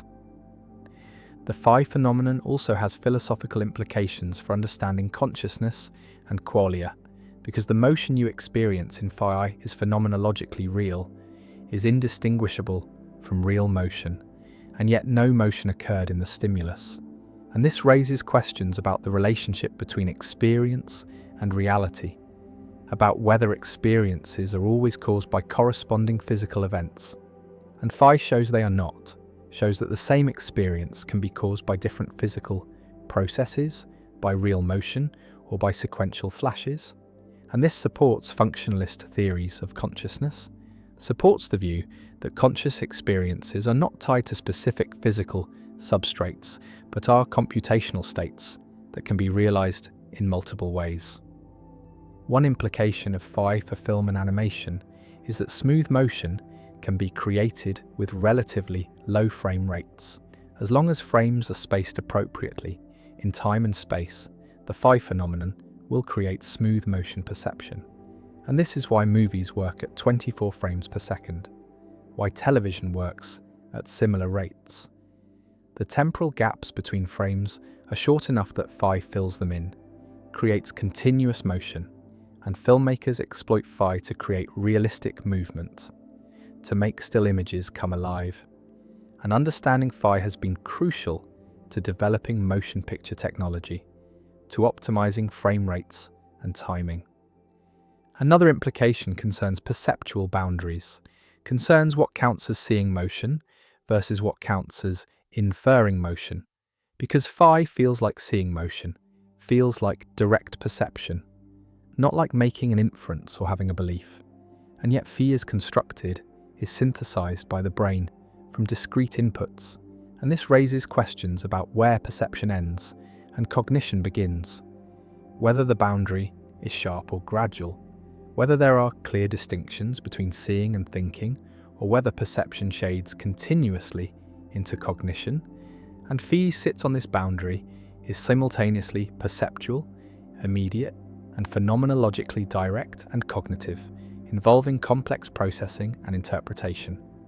The lights flash in sequence and motion appears, smooth travel from first to second, and nothing moved, only the brain moved from sensing to interpreting, from input to output.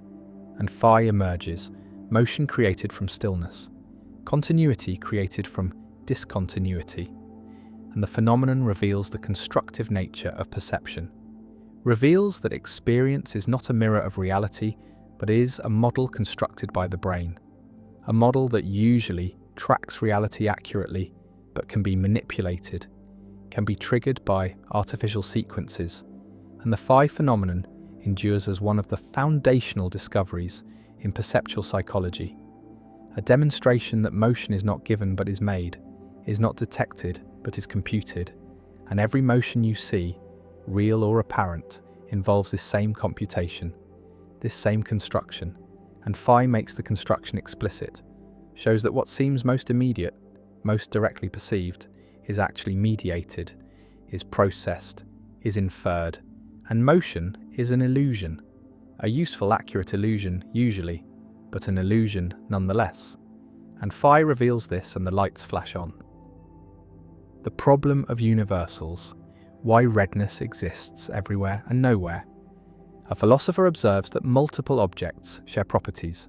Multiple things are red, multiple objects are round, multiple animals are cats, and this sharing, this commonality, requires explanation, requires understanding what it is for different things to have the same property.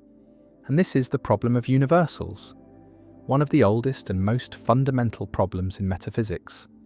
The question of whether properties like redness or roundness or cathood are real entities that exist independently of particular objects, are universals that multiple particulars instantiate, or whether properties are merely names, merely words we use to group similar objects without corresponding to any real shared entity. And the problem divides philosophers into realists who accept that universals exist and nominalists who deny them, and both positions face difficulties. Both must explain how we think and talk about properties, how science discovers laws about kinds, how resemblance works, and neither position has one consensus. And the problem of universals remains one of the deepest questions in ontology, a question about the fundamental furniture of reality, about what kinds of things exist. Imagine two red objects, a red ball and a red shirt, and they share something, they are both red, and the question is what this sharing amounts to, what grounds the similarity. And the realist says both objects instantiate the same universal, the property redness, which exists as a separate entity, an abstract object that is somehow present in both particulars. And the universal redness is one thing that exists in multiple places, is wholly present in each red object. And this explains similarity, explains how multiple things can be red. They all instantiate the same universal. And the nominalist says there is no universal. There are only the particular red objects, and the similarity is primitive, is a brute fact, or is explained by resemblance. The objects resemble each other, or is explained by linguistic convention. We call both red using the same word, and redness is not a real entity, but is a feature of our language or conceptual scheme. The problem can be stated as a dilemma. Either properties are universals, abstract entities that exist independently of particulars, or properties are just features of particulars. And if properties are universals, then we face the problem of how abstract entities relate to concrete particulars, how universals are present in objects, whether they exist in Plato's realm of forms separate from physical reality, or exist in objects themselves, as Aristotle thought. And if properties are just features of particulars, then we face the problem of explaining resemblance, explaining what makes multiple objects similar, what grounds classification into kinds, and neither horn is comfortable. Neither provides an obvious easy answer. And the problem of universals forces us to choose between problematic metaphysics or problematic nominalism. Visualize the realist picture, a realm of abstract universals, redness, roundness, cathood, existing eternally and independently. and particular objects participating in these universals, instantiating them, exemplifying them, and an object is read by standing in an instantiation relation to the universal redness. And this relation is mysterious, is not itself explained. How do abstract universals connect to concrete particulars? How does the abstract realm interact with the physical realm? And the realist must either accept this as primitive, as an unexplained connection, or provide a theory of instantiation. And various theories have been proposed, but all face difficulties. All struggle to explain how universals and particulars relate. One version of realism, Platonic realism, says universals exist in a separate realm, a realm of forms, and particulars participate in forms, and the perfect circle exists in the realm of forms, and physical circles approximate it, participate in it imperfectly, and this explains how we can think about perfect circles. Even though no physical object is perfectly circular, we grasp the form directly through reason, but the theory faces the problem of how we access the realm of forms, how our minds, which are physical, can connect to abstract entities, and the theory faces the problem of how participation works, how forms relate to particulars. And Aristotle rejected Platonic realism, argued that forms exist in particulars, are immanent in objects, not transcendent, and redness exists in red objects, is a component of them, and this avoids the separate realm, but creates other problems. How can one form be in many places? How can universals be divided among particulars? Nominalism rejects universals entirely, accepts only particulars, and explains similarity without appealing to shared properties. And various nominalist strategies exist. Resemblance nominalism says objects are similar because they resemble each other, and resemblance is primitive, not explained by shared properties. And redness is just the class of objects that resemble paradigm red objects. And this avoids commitment to universals but faces the problem that resemblance seems to presuppose properties, seems to require that objects share something. And if resemblance is primitive, then we have not really eliminated properties but renamed them. And resemblance nominalism faces technical difficulties with explaining degrees of resemblance, with avoiding circularity. Another nominalist approach, predicate nominalism, says properties are just predicates, just words, and redness is the predicate red, and objects are read by satisfying the predicate. And this linguistic nominalism faces the problem of explaining why predicates apply. What makes it true that an object satisfies red? And the answer seems to require properties after all, seems to presuppose that objects have features that make predicates apply, and so predicate nominalism seems to presuppose what it denies, seems to need properties to explain predication. A third nominalist approach, trope theory, accepts that properties exist but denies that they are universals, argues that properties are particulars, are individual instances, and each red object has its own individual redness, its own red trope, and tropes resemble each other. Explains similarity, and universals are eliminated, replaced by classes of resembling tropes, and this approach preserves some realist insights, accepts that properties are real, while avoiding commitment to abstract universals, and trope theory has been developed extensively, has become a major alternative to both traditional realism and nominalism, and provides a middle ground that many find attractive. The problem of universals also affects science, affects understanding what scientific laws are, because laws concern kinds, concern all electrons or all mammals, and laws seem to involve universals, seem to say that all objects instantiating a certain universal behave in certain ways, and if universals do not exist, then what are laws about? Are they merely regularities in particular objects? Are they conventions of our theorizing? And nominalists must explain how science discovers objective laws if kinds are not real, if universals do not exist. And this challenge drives some philosophers toward realism, toward accepting that kinds are real, that universals exist because science seems to require them. The red ball and red shirt share something or do not share anything, are similar by instantiating a universal or by resembling each other.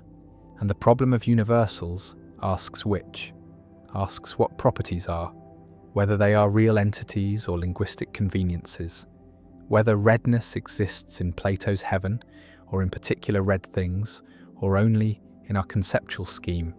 And the answers divide philosophers, have divided them for millennia. And the problem remains unsolved, remains central to metaphysics, and redness exists everywhere in all red things.